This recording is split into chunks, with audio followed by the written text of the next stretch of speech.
guys. We are here in San Jose. The final day. We found our way to San Jose. The final day in San Jose.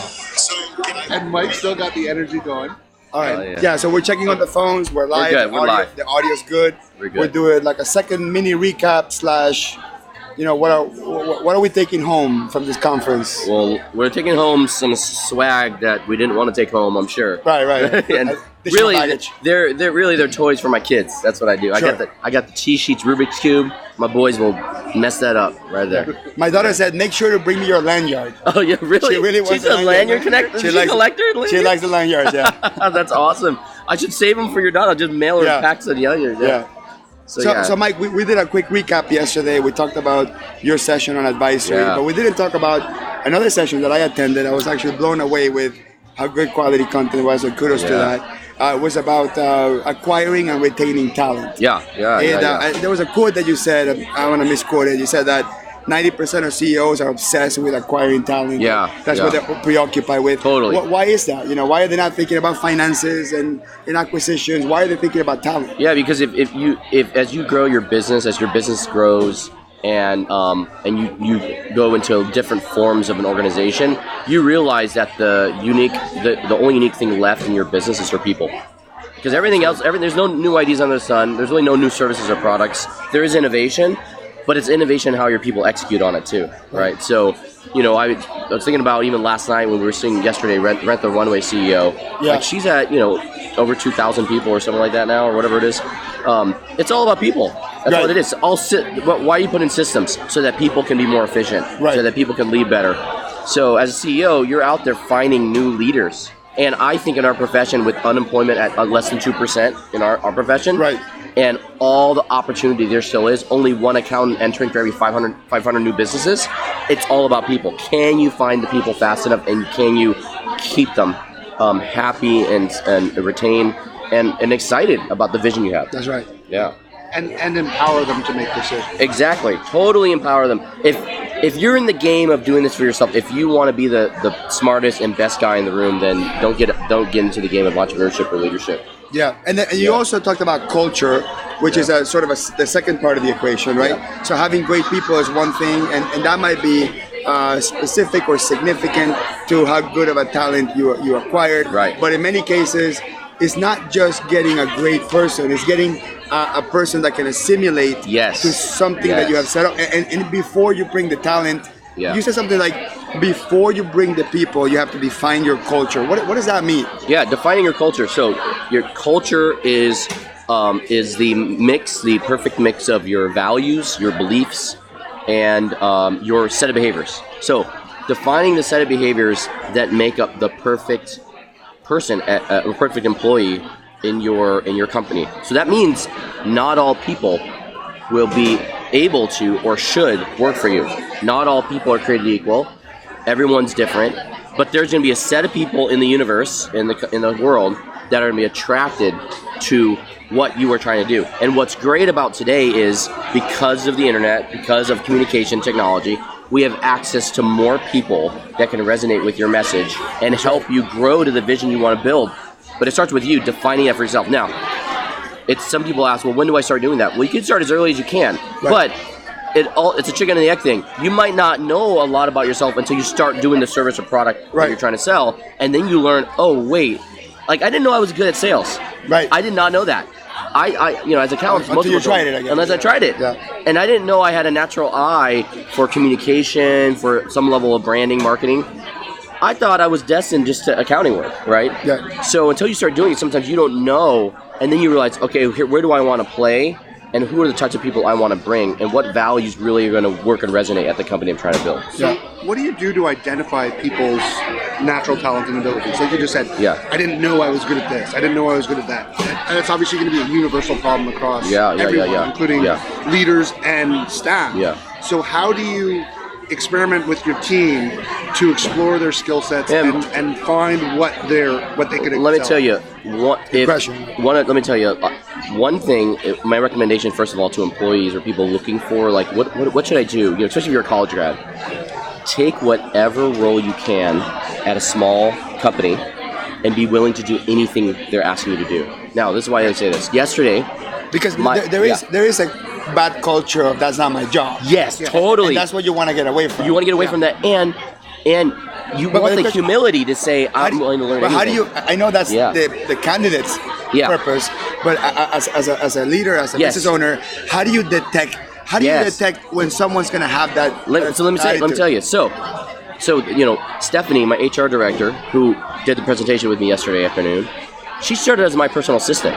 Okay. That's what she started out as. She had no idea she wanted to do HR. She started my personal assistant, and as she was being my personal assistant, she learned what are the things that I can do to support Michael. What can I do to support Reconcile? How can I help it grow? And she was proactive. And I quickly realized she was good with the employees. She was good as assistant. Not only was she good with me, she was good with employees. And she represented our culture well. So I got her involved. I started getting her involved in the initial interview process of every candidate. She had never done that before. Right? She didn't have the resume or the education to do that. But that didn't matter. She was willing to pull up her sleeves and do that job at the personal assistant pay and personal assistant responsibility. She was willing to do that job, even though it wasn't in her job description. It's like what Misty talked about. How she took that initiative. Exactly. And that's amazing. But that's a superstar. Right. The average employee is probably not going to take the initiative. So how do we as leaders push them out of their comfort zone and trying new things that they might be great at? I would say this first is there are a lot of superstars out there ready to work for you, and they're working at other companies right now. And they're superstars at other companies that they don't resonate with. But they might be superstars, but they're being limited. Right. So one is don't limit yourself to just regular average employee. A regular average employee at your company might be a superstar somewhere else. Because the values that they're aligned with them, they just don't align with yours. And that's okay. So be very clear as you're hiring, and be very clear with your current employees of what you're trying to build. And you're going to quickly, and you know this, you guys do know this. If I asked you, who are your A players? I don't mean who are they objectively A players like out in the world. At your company. No. At your company, who are they? Specifically. Who are your A players, and then who is not. Right. Yeah, and I can name those names really fast. But that doesn't mean they weren't going to be A players somewhere else. Yes. That's true. Yes. It's just at your company right now. But so therefore, your company could become the building ground, for them becoming an A player. But something you said, I think I liked a lot. And I think Misty mentioned it also a couple weeks ago when she was on. Is you build a position around your skills, didn't you? I mean, because I'm sure that I've never fathom the concept of having an HR director. Not yet. Not yet. But I think I understand what you're saying is you find someone that maybe was a bookkeeper, maybe was a secretary, maybe was a whatever, right? Assistant, and then you find out they're really good at something, and you're like, you kind of have to have the vision to say, I'm going to build a position around this person, and this person is going to create a new set of systems, a new service offering, a new way of looking at things, and you have to be willing to take the risk, because you took a risk. I took a big risk. And she took a risk. She took a risk on Reconciled, saying, okay, this is going to be a new role here, and is Reconciled going to have a big enough vision to have me working full-time in this role and have enough responsibility? And I guarantee you give the right person the right role, and you take the risk on them, if they're willing to do it, everything else is easy. Everything else falls into place. And so, but that really takes you as an owner. I think the first question for us as firm owners, as leaders, the question is do we actually want smarter people working for us? That's a good one. Because our ego is so freaking big. Oh, it is huge. Right? Yeah. Do you want somebody better than you working for you? Every CEO, successful CEO tells you, what's the secret? Hire people that are better than you. But these are evolved people. In the small business world, I could objectively say that it's hard. It's very hard. You as the founder, you as the owner, you as the visionary, you as the one that doesn't sleep, the one that takes risk, the one that goes above and beyond for the clients. To picture anyone else in the company having the passion, the energy, or the willingness to bring the company forward as yourself. Definitely. So that certainly is a challenge. Big challenge. Doing that. But are there any heuristics? Are there any personal tricks to make that switch in your head? How do we think beyond that we're the smartest person in the world? I think there are a few things, and so for me it starts with my own beliefs and assumptions. Okay, And you don't even have to get spiritual about it. You guys know I'm a spiritual person. You don't have to get spiritual about it. Do you believe everyone you meet is inherently worth something? Right. And do you believe you can learn something from them? Right. Yeah. If you can really believe you can learn something from anybody, then the second question you have to ask is, does that mean that actually anybody you meet could actually be smarter than you?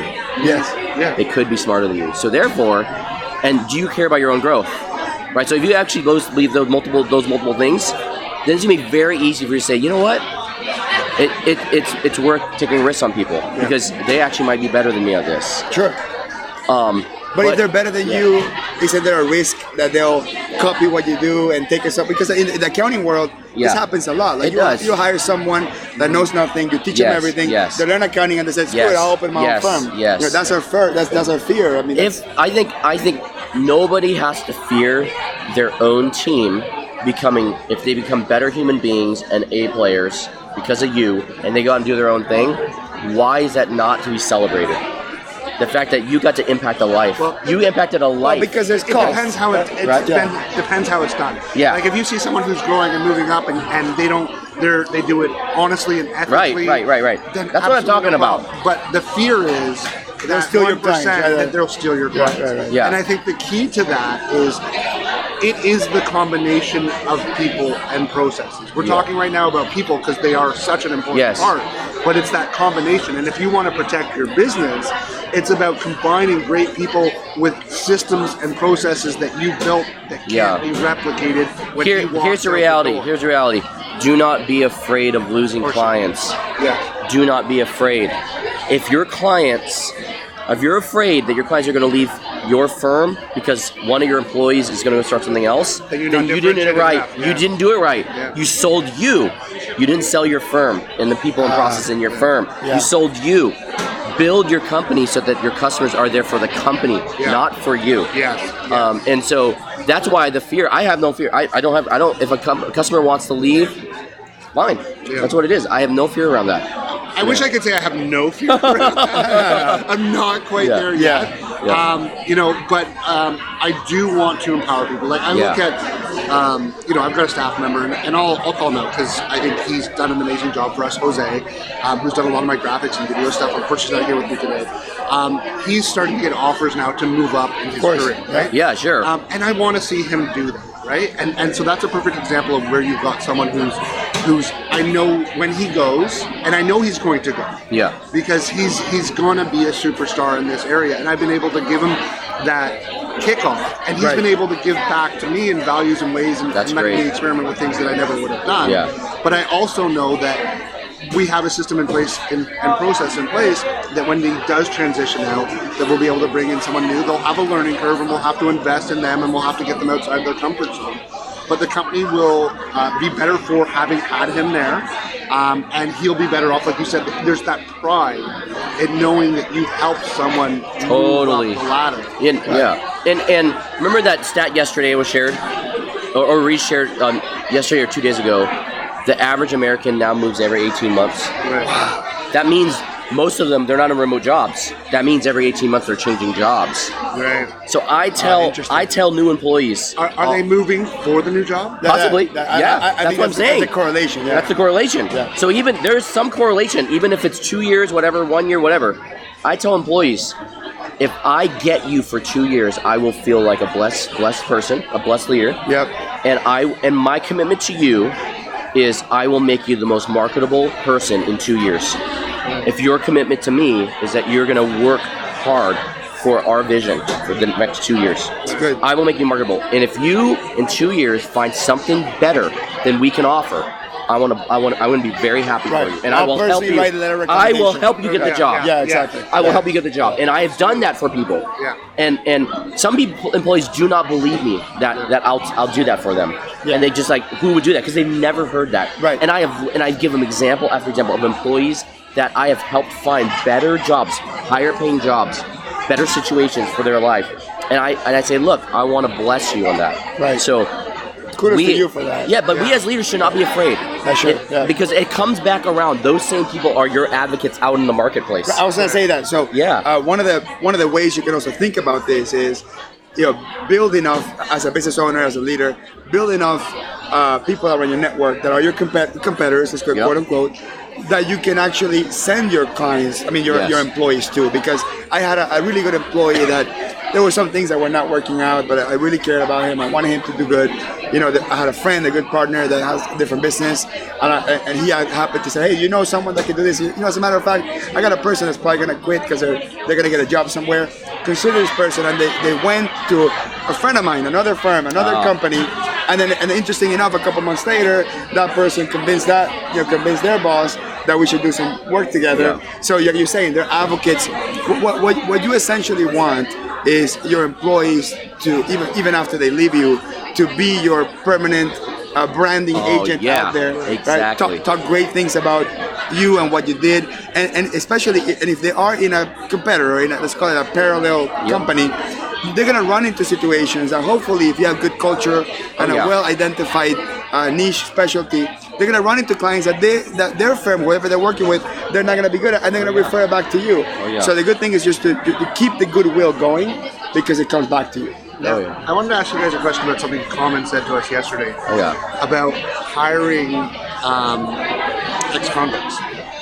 Do you think that could ever happen in our industry, which is such a that's sensitive? But I'll give you an example. So we were looking for a person to come help us with our sales and stuff, and we used a recruiting company. I'm not going to name them because I would only speak bad things about them. We used a recruiting company that sent us a candidate. We interviewed the candidate. She was great, well-spoken, perfectly bilingual. Like she knew. She was really good, really impressive. We're like, oh yeah, definitely, we're going to hire her. And then I asked my partner, I was like, did we run a background? Just curiosity. Yeah. Did we run a background check on her? Just they're like, do we need to? It comes from a recruiting company. You would think, you would think they should be doing that. They should be doing that. Well, it turns out that they didn't do that. Oh. I just did Google. It wasn't even like a background check.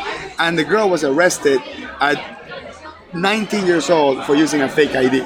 Okay. Now, that has nothing to do with what we do. Yeah. But again, if I have an employee on my staff that's a convicted felon on identity theft, think about it, because it's identity fraud.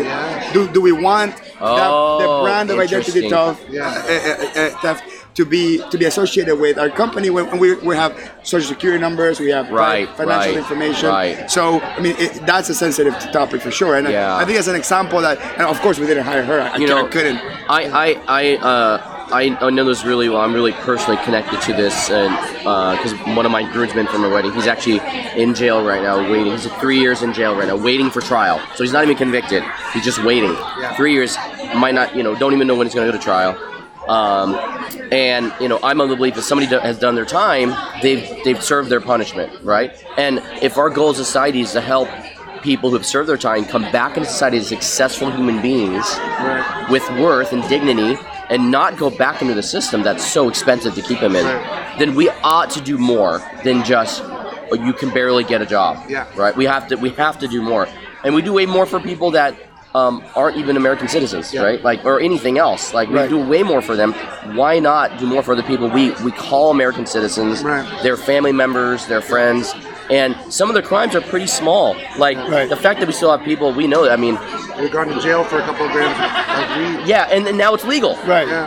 Why are they still there? Yeah. So why do they still have a record? Why do they still have a record? Yeah, and so I think it does. I think it's sensitive. I think it's a case-by-case basis. Sure. And I think that the reality is we still have to figure this out society-wise. But, yeah, we should be creating more opportunities. Can you imagine the first, client accounting services that uses ex-convicts? Hey, talk about breaking the mold. And maybe the clients are ex-convict entrepreneurs. Maybe that's the clients, and those clients go, you know what? I don't care if you use that. That's actually I will pay you more. You may have to disclose it. Yeah, that's your disclosure. But maybe that's your disclosure, and then there's a customer base out there that says, I resonate, I trust you. Right. You guys, maybe you personalize it. You tell them that this is the story. These are the crimes that they've actually done. Just make it really transparent. Bold interesting. Bold. No, seriously. Why not? Very bold transparency. And one of the businesses that I got to meet in Vermont. I own some. I run a property, and a guy came to me and said, I used to be an addict. I got sober, and now I run sober homes. Right. And he does it. He does it at cost. So he goes and finds rental homes, and he basically he gets calls every day from guys that are trying to recover. Right. And they need a place to live. Yeah. And so he sets up homes. He puts 2 beds in a room. Yeah. He has rules. They pay the weekly membership fee. Yeah. And his passion is to help these guys like he was helped. Yeah.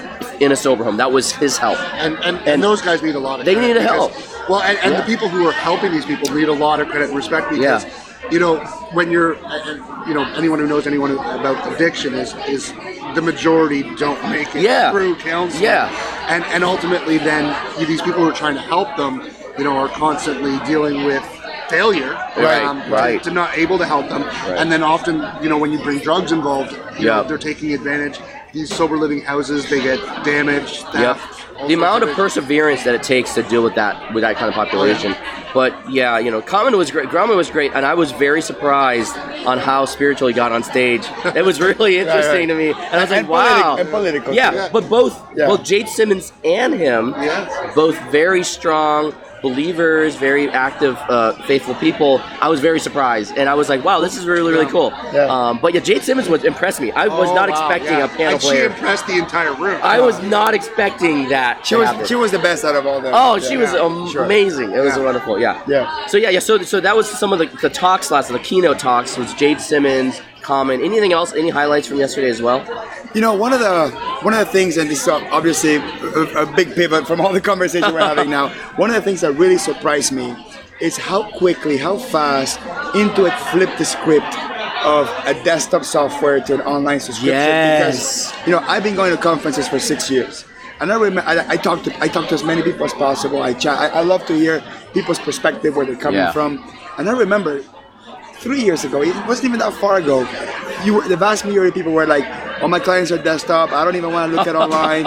And then this year at this conference, I talked to so many people that are like, desktop what? What's desktop? I've never seen that before. Right. You know, so but on the flip side of that, Right Networks is here this year. Yeah, that's for the funny. first time. That's interesting too. That's how and for some context, Right Networks is desktop software hosting that gives you the full power of desktop software with flexibility on the cloud. Right Networks, send some money our way, sponsor our podcast. And they're the largest hosting provider for right? Yeah. They're like a right hand arm of but it doesn't fit here because this is a cloud only cloud ecosystem environment. But they're supporting now that transition has happened, and that comfort zone that people are comfortable with the transition. That if you still got those desktop clients, here's how you handle that. There's still a couple of million desktop users. Oh yeah, it's still a big market. Well, you know, I had some interesting conversations with the guys from Right Networks, and their business is not shrinking. No, it's not at all. I spoke to Chris from QUICKBOOks. Again, QUICKBOOks, great app. QUICKBOOks doing well. Sponsor our podcast. We love you, QUICKBOOks. Or at least buy some drinks. So QUICKBOOks is kind of like Right Networks, where it allows people remotely to share a company file back and forth, and they're also here, which is again, you know. So I think that maybe the big push was just to rile everybody up, get all the energy around QBO. At this point, Intuit doesn't really have to push cloud anymore. No. I mean, it's there, it's an option. And you know what? I've been a QuickBooks desktop user for a very long time, and I talk to a lot of people. Approach me, they're like, should I go desktop? Should I look at it? You know, people see my success, and they say, you know, should I look at it? Yeah. You look at it, and I say, look, one of the great things about this cloud push is that a desktop consultant is now a delicacy, and I love it. You know, now it's a niche. You're like a COBOL programmer. Same thing. Yeah. I'm like the one manufacturer of vinyl that's making a killing because there's only one manufacturer left, or the one manufacturer of cassette player. So that's hilarious. So it's it is a temporary situation. Yeah. Where I think desktop will continue to be something that people will look for. That something people will like. That it would be still necessary. There'll be demand, but. You know, it's not a long-term strategy. Not for sure. I mean, the amount of years you spent, the thousands of videos you've made on desktop to be a master is, what it is. You know, this was funny. My first QuickBooks Connect. Hey, Misty. My first QuickBooks Connect 5 years ago. This is my 5th one. My first one. I remember the keynote main stage where they were convincing the room that the internet was safe. That the internet was safe to do transactions on, to upload data on, to check email. I was sitting there going, Am I in the wrong place? Isn't this Silicon Valley? And then I was like, wait, this is the pace of change for accountants. And and I was telling at the workshop yesterday, telling the room, like, as long as I can stay ahead of the accountants, most of them, I'll be fine. Yeah. As a matter of fact, I think it was maybe last year's conference here. There was a master social media or something like that, right? And then one of my employees, one of my team members, took the class, and I said, "Hey, how was it?" He's like, we spent 20 minutes talking about how to create a Facebook account. So he's like, there's not many people that don't know still. So what? So the challenge is at this conference we're dealing with like the I don't want to say top. With the 1% of the people that get it, that are willing to go to the club, and there's still 99% of people that are out there. They're so left behind. Thousands, tens of thousands. How many? Yeah, there's what, 1 million accounts or something. There's tens of thousands, hundreds of thousands, and more that are way behind. They're still making sure they check Outlook and Exchange Server on their desktop. We got some. We got fans, some raving fans, right behind us. Little hecklers. All right, come on, Jacob, come on, Bob, get in here. Come on. Get in here, guys. Go here. Let's get some of your takes. Yeah. Right. So what's been your top highlight on this week so far? Besides last night. What's the highlights? Close to your mouth. Oh, okay. Actually, my favorite session was Michael Lee's. Oh God, come on. I'm serious. I knew Michael for a long time, but I never heard like his story.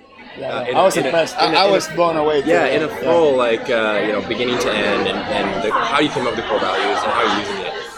We had about like 60-70% of what we were doing, but yeah, it was great. It was good for those. That was my highlight. That's great. How about you? I'll send you your $100 later. Okay. in Bitcoin, please. So obviously, Connect for me is always about making connection with people and really investing in those relationships that you can't do virtually, and really making that impact to go forward and make changes in your practice. The main stages were great this year. The one thing that really stuck out to me on our Regis was we need to scale our impact.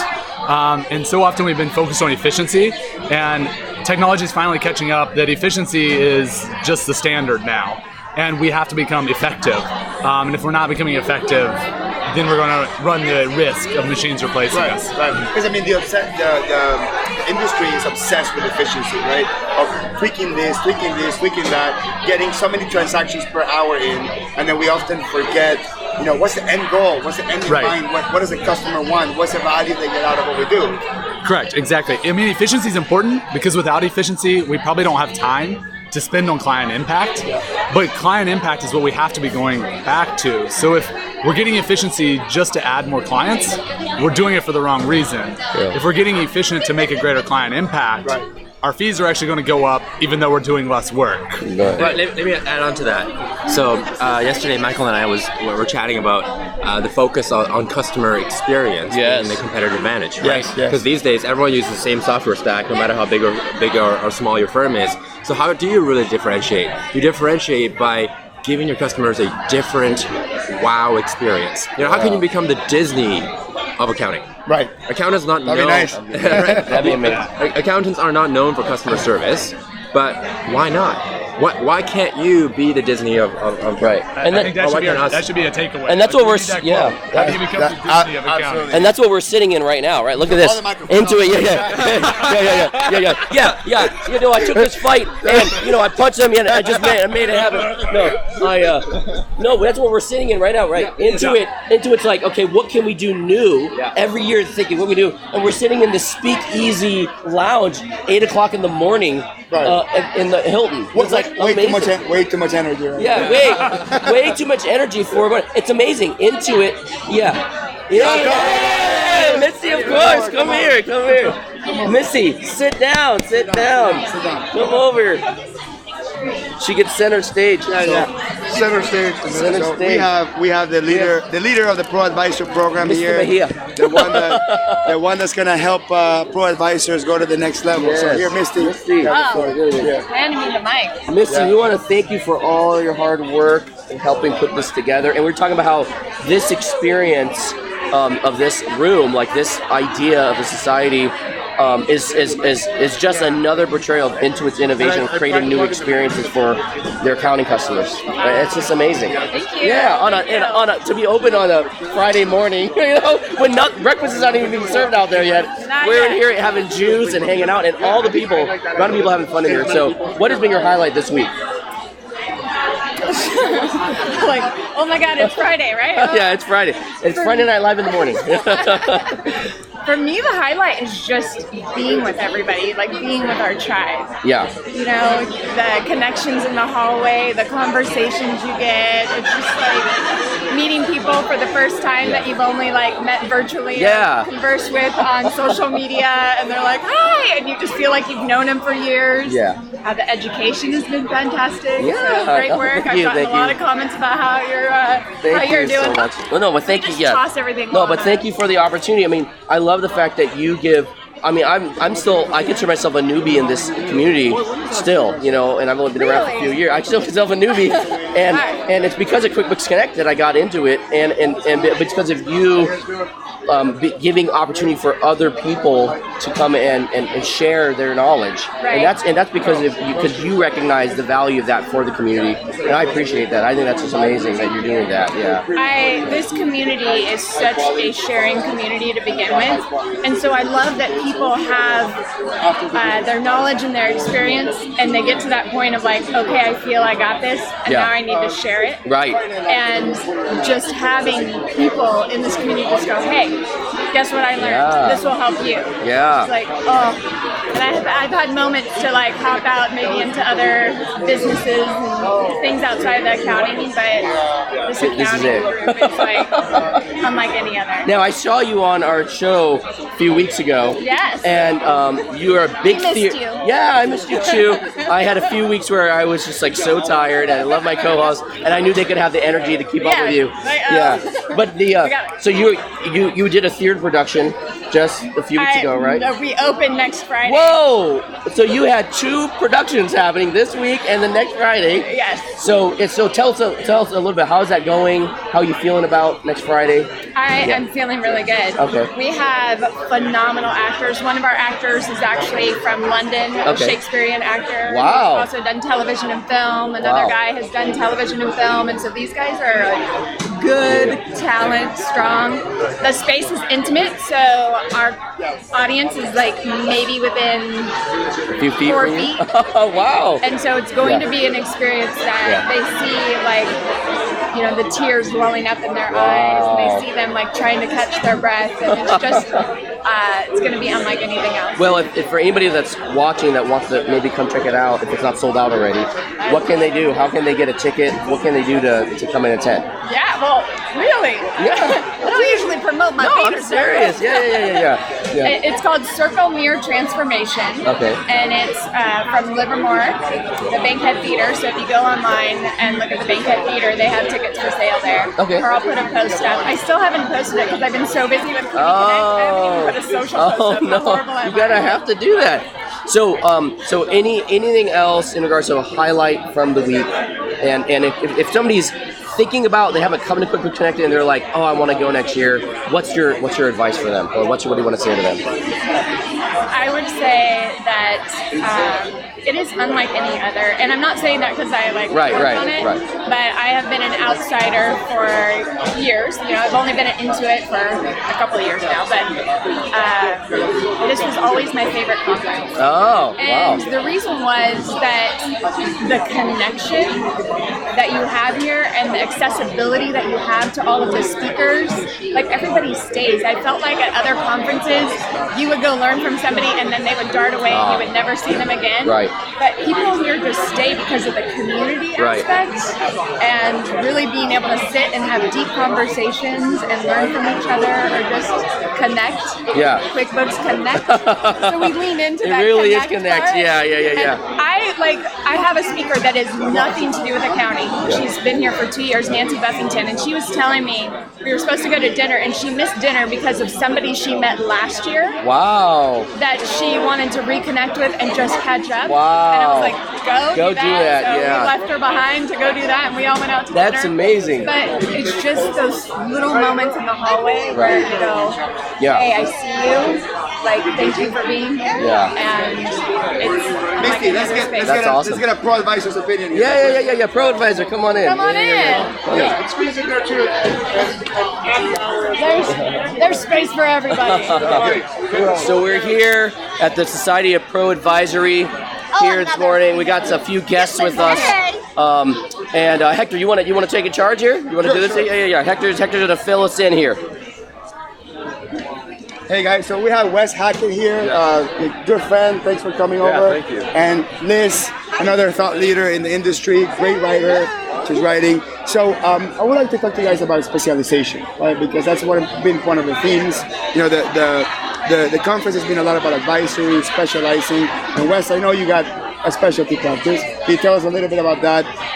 The pros and cons, some of the hurdles that you've gone through, and would you do it differently?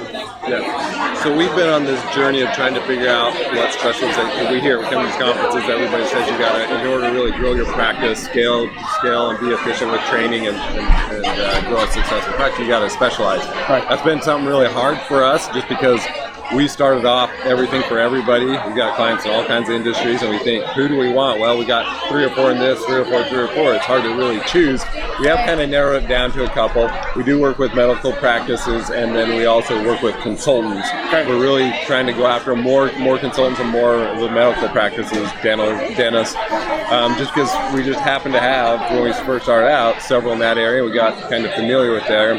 But we're still trying to figure out how to add more advice to these type of clients, and it just comes with time. Comes with learning at these conferences. You guys who know what you're doing and been in this for a long time, you're giving us the advice that will help us kind of take it to that next level. Right, and some of the advantages of specializing is so you design your marketing around targeting those people. And the idea is that people find you, not you find them.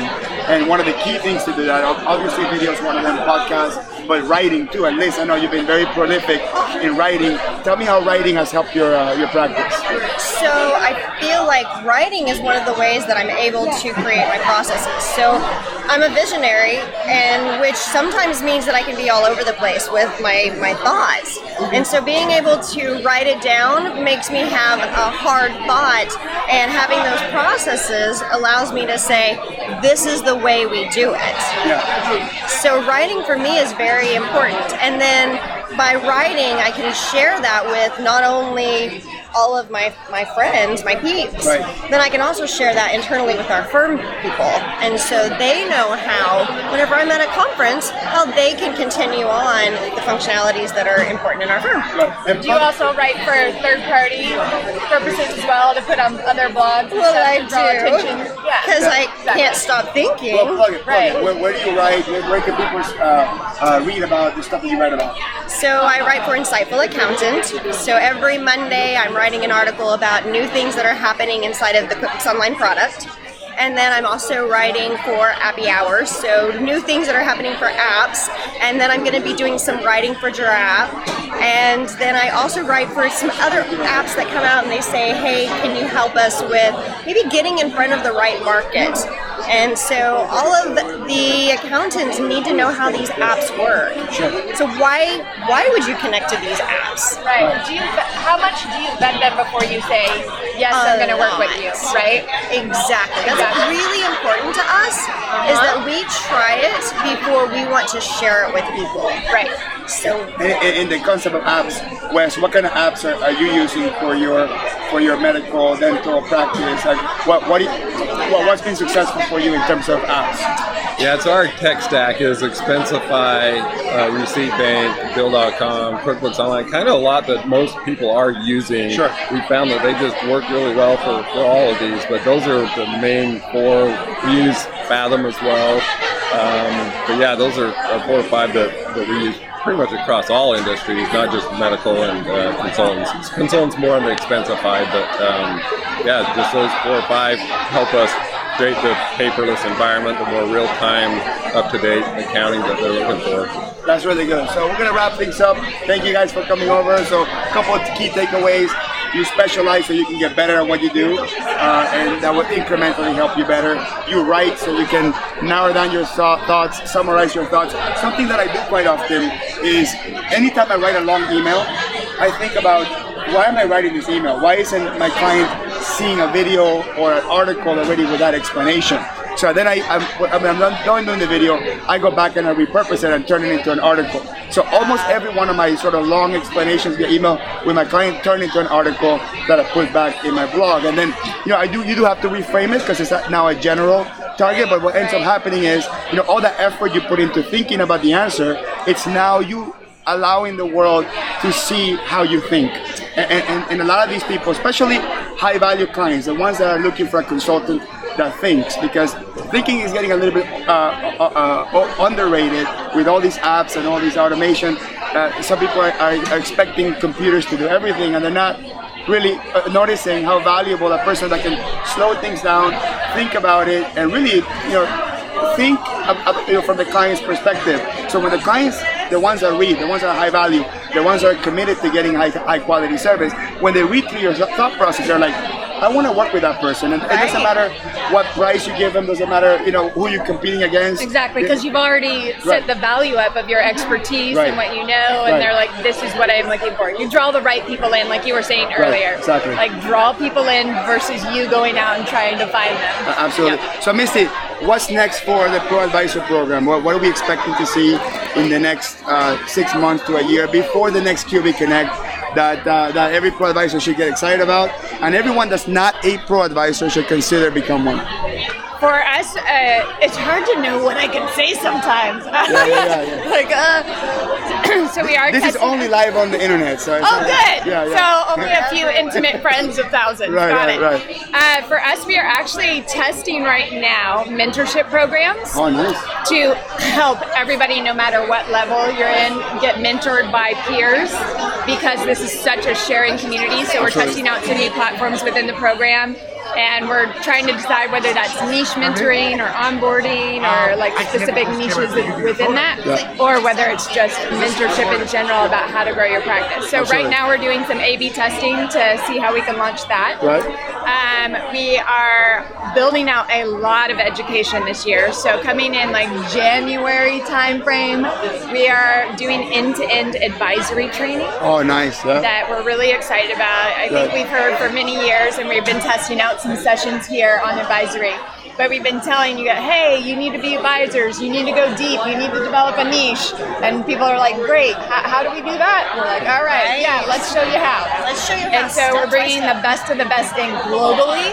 So it's not just US trainers, it's actually thought leaders from all different countries. So you are learning the best of the best around the world. Absolutely. So we're excited about that too. All right, so Liz, give us in one word or 2 words, describe the whole conference experience and the whole cloud accounting experience. I'm going to say connections. Connections. Yeah, I feel like it's connections in multiple different ways. It's the people connections. It's making the mental connections to what it is that you're doing as far as advisory, as far as apps, as far as your businesses. So connections. US? Yeah, my biggest thing is the professional knowledge I get here, because I come here, you guys are all here, you're all teaching, all the best of the best are teaching sessions here. I come and learn, you guys are giving all your knowledge, I know you're not holding anything back. But then also I like to come find you after you're done speaking and pick your brain a little more about some questions I have. So I get so much knowledge after that. And I can't do that from emailing or calling you guys. I don't have your numbers, I don't have your contact. You're not going to reply to me because you're so busy. But that's really what I get, is all the professional knowledge and the, hey, what do you think about this, and some kind of free consulting from you guys. Absolutely. And you have a one word? I just want to comment on that. Okay. Wes, I 100% agree with you. There are so many professions out there that share knowledge, but they're like, oh, this is my competitor, so I only share so much. Right. And you're so right about this community that they just are like, hey, here's my secret sauce. Like, they don't go hold for it back. it. And I love that. Yeah, I love it too. My one word? Community. Yeah, absolutely. Mine, and this is something that is more of a personal thing, mine is abundance. I mean, QuickBooks Connect is the epitome of abundance. I mean, there's abundance of people, abundance of knowledge, abundance of hugs and kisses. And, I mean, there's no other conference out there. I mean, I haven't been to all of them, obviously, but I can't picture a conference of construction workers all hugging each other because they saw each other each year. And again, I couldn't picture accountants doing that until you actually experience it. So. Yeah. Okay. So my handler is telling me that I have a session at 10. So I'm gonna wrap this up. I'll wrap this up. So with the concept of abundance, log in to Friday Night Live at 11:30 p.m. Thank you, Liz. Thank you, Wes. Thank you, Misty. Thank you, Jacob, Thank you, Bob, and everybody that and Andrew, everybody that came over. Thank you very much for tuning in. And if you got major FOMO for not coming to QuickBooks Connect, you should have it, and shame on you, and I hope to see you next year. Bye-bye. Bye.